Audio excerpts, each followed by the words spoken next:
తుఫాన్ ప్రభావంతో ఉమ్మడి పశ్చిమ గోదావరి జిల్లాలో యంత్రాంగం అప్రమత్తమైంది. పశ్చిమ గోదావరి, ఏలూరు జిల్లాలో వర్షాలు మొదలయ్యాయి. సాయంత్రానికి భారీ వర్షాలు కురిసే అవకాశం ఉండడంతో తీరంలో హై అలర్ట్ ప్రకటించారు. సముద్ర తీర ప్రాంతంలో 6 తుఫాన్ షెల్టర్ కేంద్రాలు ఏర్పాటు చేశారు. దీనిపై మరింత సమాచారం మా ప్రతినిధి భార్గవ్ అందిస్తారు.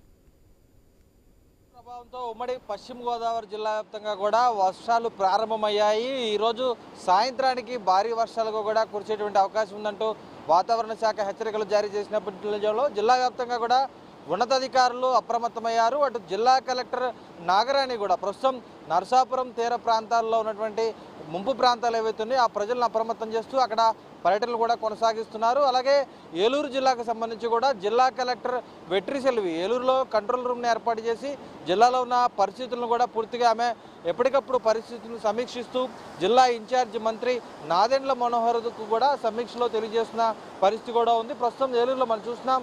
ఏలూరు జిల్లాలో ఎగువ ప్రాంతాల్లో కురుస్తున్నటువంటి తుఫాను ప్రభావంతో కురుస్తున్న వర్షాలకు పెద్ద ఎత్తున కూడా వరద నీరు దిగువకు వస్తుంది.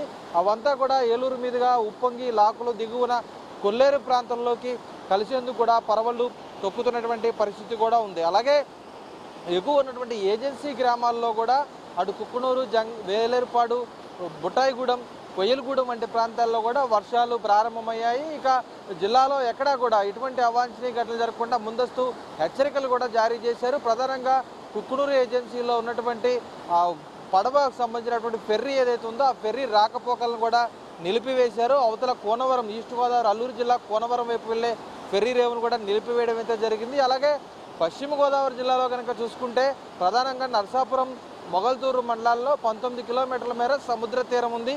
ఈ 19 కిలోమీటర్ల మేర కూడా దాదాపు 9 గ్రామాలు ఈ తుఫాను ప్రభావానికి గురయ్యేటువంటి అవకాశం కూడా కనిపిస్తుంది. ఎందుకంటే సమీపంలో కాకినాడ వద్ద ఈ వాయుగుండంగా బలపడినటువంటి తుఫాను ఏదైతే ఉందో అది తీరం దాటేటువంటి అవకాశం ఉందని ఐఎండీ హెచ్చరించిన నేపథ్యంలో నరసాపురం ప్రాంతంలో దీని ప్రభావం ఎక్కువగా ఉండబోతుందని కూడా తెలుస్తోంది. ఈ తరుణంలోనే అక్కడ ఏదైతే పెదమైన వాణిలంక గ్రామం వద్ద సముద్రం ముందుకు చొచ్చుకు వచ్చేటువంటి అవకాశం కూడా ఉందంటూ కూడా ఒక్క పెదమైన వాణిలంక వద్దే 3 తుఫాన్ షెల్టర్ భవనాలను ఏర్పాటు చేశారు. అక్కడ ఉన్నటువంటి దాదాపు 1000 మందికి ఆహార భోజన సౌకర్యాలను, వైద్య సదుపాయాలను కూడా, మెడికల్ క్యాంపులను కూడా తుఫాన్ షెల్టర్ భవనం వద్ద ఏర్పాటు చేయడం జరిగింది. ఈ విధంగా నరసాపురం తీరంలో దాదాపు 6 తుఫాన్ షెల్టర్ భవనాల వద్ద పునరావాస కేంద్రాలను అయితే ప్రస్తుతం ఏర్పాటు చేయడం అయితే జరిగింది.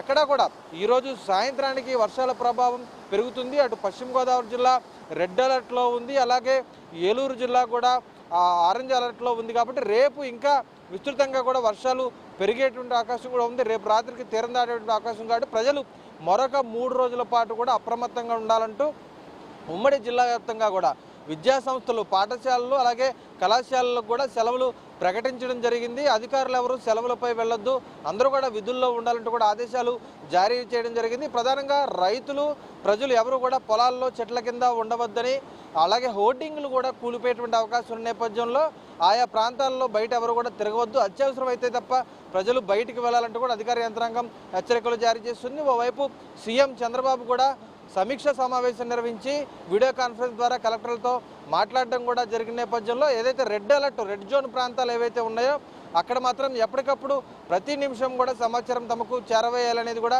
సీఎం కూడా ఆదేశించిన నేపథ్యంలో ప్రస్తుతం పశ్చిమ గోదావరి జిల్లాలో యంత్రాంగం అయితే వేగంగా కదులుతున్నటువంటి పరిస్థితి కూడా ఉంది. అయితే మత్స్యకారులందరూ కూడా ఇప్పటికే ఒడ్డును చేరుకున్నారు. అలాగే సాంప్రదాయ మత్స్యకారులు ఎవరైతే ఉంటారో వారెవరు కూడా గోదావరిలోకి, సముద్రంలోకి వెళ్ళలేదనేది కూడా అధికార యంత్రాంగం ధృవీకరించింది. ఇప్పటికే ఎవరు కూడా ఎటువంటి ప్రాణ నష్టం జరగకుండా చూస్తామని ప్రధానంగా పాడుబడ్డ భవనాలు, పాత భవనాలు, రేకుల షెడ్లు, పూరీలు ఏవైతే ఉంటాయో వారు మాత్రం సురక్షిత ప్రాంతాలకు వెళ్ళి తలదాచుకోవాలి, లేదంటే పునరావాస కేంద్రాలకు రావాలంటూ కూడా జిల్లా కలెక్టర్ నాగరాణి అయితే సూచిస్తున్నటువంటి పరిస్థితులు అయితే కనిపిస్తున్నాయి. ఇది ఇక్కడ తుఫానుకి సంబంధించి తాజా సమాచారం. కెమెరా పర్సన్ చంటితో భార్గవ్, ఐ న్యూస్, ఏలూరు నుంచి.